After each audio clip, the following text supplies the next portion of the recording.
Mikel Arteta's side are chasing down leaders Liverpool, while the champions are vying merely for a top 4 spot heading into Sunday's showdown.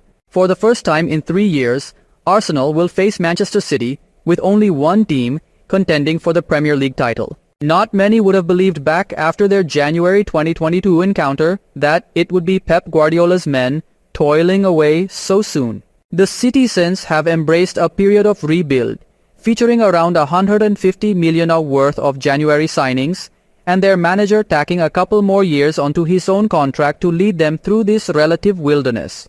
But following their last meeting with the Gunners in September, City looked to have found a second wind after stumbling into the 2024-25 season. A 2-2 draw at the Etihad Stadium, during which Arsenal defended for their lives for the second half following Leandro Trossard's controversial red card, was the latest chapter in this new age rivalry.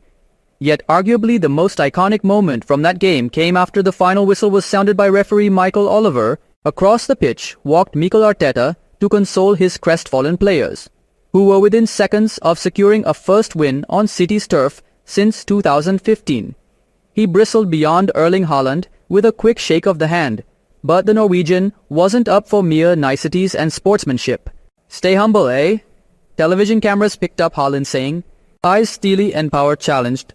Arteta spun back in his direction. It felt like a seminal moment and canon event in the Spaniard's story, and this weekend he has the chance for revenge. From May 2016 to October 2023, Arsenal went a staggering 15 Premier League games without a win against City, losing 13 of those fixtures. Guardiola had the Gunners' number, and one way or another knew how to get the better of them. Arteta gave up being Guardiola's assistant to take the top job at the Emirates Stadium in December 2019, and though league success against his mentor eluded him, he did strike a hammer blow in his first season, knocking his former side out of the FA Cup at the semi-final stage. Victory in the final against Chelsea ensured Arteta had enough credit in the bank to survive a rocky 2020-21 campaign, and beginning to the following 2021-22 season, which included a 5-0 drubbing at the Etihad. That defeat was the turning point in Arteta's reign. From there, he began weeding out the old guard and building around his young core of players,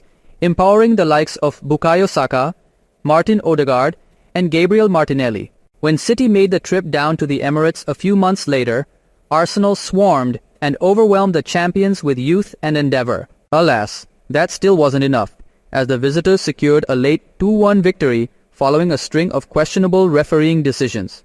Arsenal missed out on a Champions League spot by 2 points that season, but the following term they were equals with City, leading the standings for a record 250 days before collapsing down the stretch. Crucially, they lost twice to Guardiola's side and finished 5 points adrift of them. The nail in the coffin came in the final week of April 2023, a 4-1 dismantling, letting the world know who the best team in England truly were. This was another flashpoint in Arteta's timeline, completely changing his approach to future meetings with City. No longer would Arsenal try and out-football them, rather tighten the game up and narrow all margins. This has largely worked. The Gunners prevailed 1-0 at the Emirates in October 2023 to end their barren streak against City, before holding them to a 0-0 draw later in the season. Yet once more, this wasn't enough to take home the title, even if this time the race went to the wire and was only decided by a single point. The message from the outside world was clear when Arsenal made the journey north to Manchester towards the start of 2024-25.